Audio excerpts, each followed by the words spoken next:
আসসালামু আলাইকুম। খুব গরম তাই না? মুখে কোনো কিছুই রুচি আসে না, কি খাবেন ভাবছেন? তাহলে চলুন একটা মজার রেসিপি তৈরি করে ফেলি। আর রেসিপি তৈরি করতে প্রথমেই যেই কাজটা করব, চুলায় একটা ফ্রাই প্যান বসিয়ে ফ্রাই প্যানটা গরম হওয়ার পর হাফ কাপ রান্নার তেল দিয়ে দিলাম। আর 5 পিস রুই মাছ হলুদ লবণ মেখে 10 মিনিটের মতো ম্যারিনেট করে রেখেছি। এখন গরম তেলে রুই মাছগুলোকে গোল্ডেন কালার করে ভেজে নিব। কি সুন্দর কালার হয়েছে দেখেন মাছগুলোর। এর চেয়ে বেশি আর ভাজতে হবে না। মাছগুলোকে এখন তেল থেকে আমি তুলে নিব। আর বাকি যেই তেল ছিল তার মধ্যে আরও কিছু তেল আমি অ্যাড করেছি।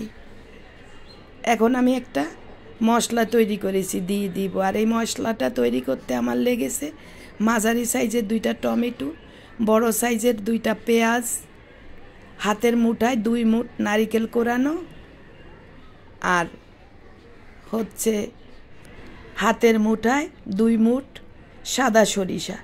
সব কিছু ব্লেন্ডারের জারে দিয়ে একদম মিহি একটা পেস্ট তৈরি করে নিয়েছি। আর মিহি পেস্টটাকেই আমি গরম তেলে দিয়ে দিয়েছি। চুলা মিডিয়ামে রেখে আমি মশলাটাকে ভালোভাবে ভেজে নিয়েছি। 2 থেকে 3 মিনিটের পর আমি দিয়ে দিলাম হাফ টেবিল চামচ আদা আর হাফ টেবিল চামচ রসুন পেস্ট দিয়ে আরও ভালোভাবে ভেজে নিব। সম্পূর্ণ ঝোলটা আমি ভেজে শুকিয়ে নিব। আর এই কাজটা একটু সাবধানে করতে হবে। যখন ভালোভাবে আরও 2 থেকে 3 মিনিট ভেজে নিয়েছি, এখন দিয়ে দিব মশলা। হাফ চায়ের চামচ মরিচ পাউডার, হাফ চায়ের চামচ হলুদ পাউডার, হাফ চায়ের চামচ ধনিয়া পাউডার, হাফ চায়ের চামচ জিরা পাউডার। এই মশলাগুলো আমি দিয়ে আরও কিছুক্ষণ ভালোভাবে ভেজে নিব। আর ঝালের পরিমাণটা আপনাদের পছন্দ মতো। এখানে ঝাল আর একটু বাড়িয়ে কমিয়ে দেওয়া যায়, কমাতে হবে না। হাফ চায়ের চামচ ঝাল অতটা ঝাল না, একদম ছোট বাচ্চাও খেতে পারবে। ঢাকা দিয়ে 2 থেকে 3 মিনিট মিডিয়াম লো হিটে রেখে মশলাটাকে ভালোভাবে কষাতে হবে। আর মাঝে মাঝে ঢাকা উঠিয়ে নেড়ে দিতে হবে, না হয় তলানিতে লেগে যাবে। লক্ষ্য করেন মশলাটা ভাজা হয়ে গিয়েছে, তেল একদম উপরে ভেসে উঠেছে। আবারও আমি হাতল দিয়ে ভালোভাবে নেড়ে আরও কিছুক্ষণ ভেজে নিব। আর অবশ্যই কালারটা যে কত ইয়ামি হয়েছে প্রিয় ভিউয়ার্স, দিয়ে দিলাম 1 চায়ের চামচ লবণ বা স্বাদ মতো লবণ। লবণটা দিয়ে আবারও মশলাটাকে আমি হাতল দিয়ে এভাবে ভালোভাবে উল্টিয়ে পাল্টিয়ে ভেজে নিব। মশলার কালারটাই অনেক লোভনীয় হয়েছে। আর এই গ্রেভিটা যে কি মজার হয় প্রিয় ভিউয়ার্স, আপনি যদি রান্না করেন তাহলে বুঝবেন।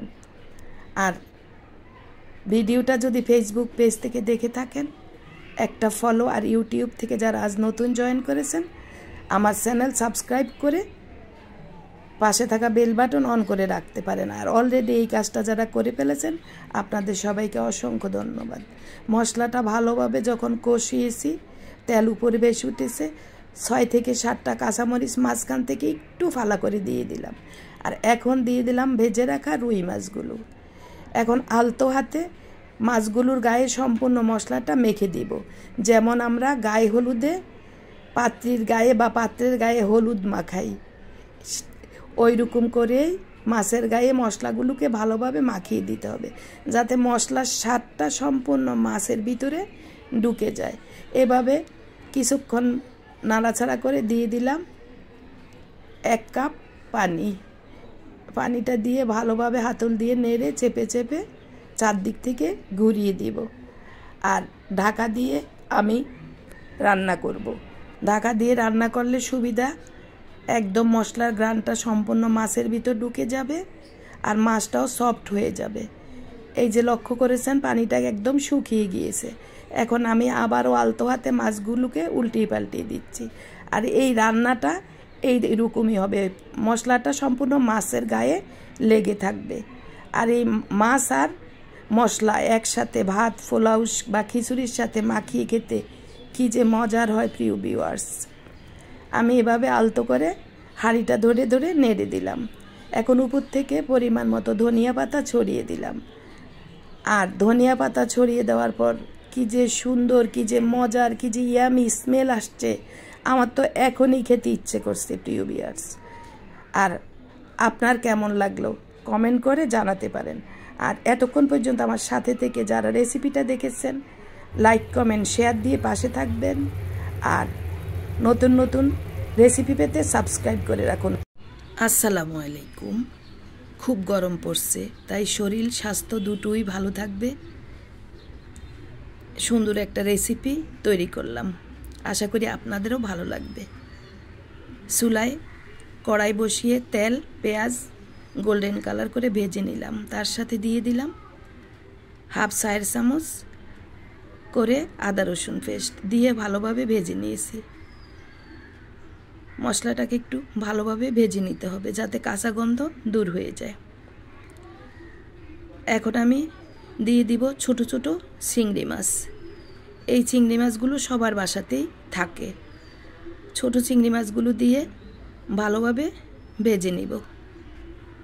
1 মিনিটের মতো নেড়ে ভেজে নিব। যখন চিংড়ি মাছে সুন্দর একটা কালার চলে আসবে তখন আমি দিয়ে দিব বাকি মশলাগুলো।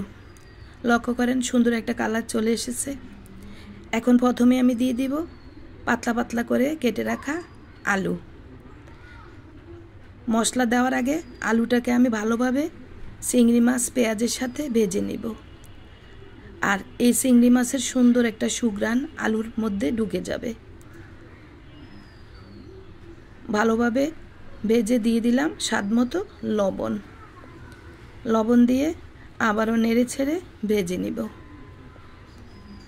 চুলা মিডিয়াম হাইয়ে রাখতে হবে।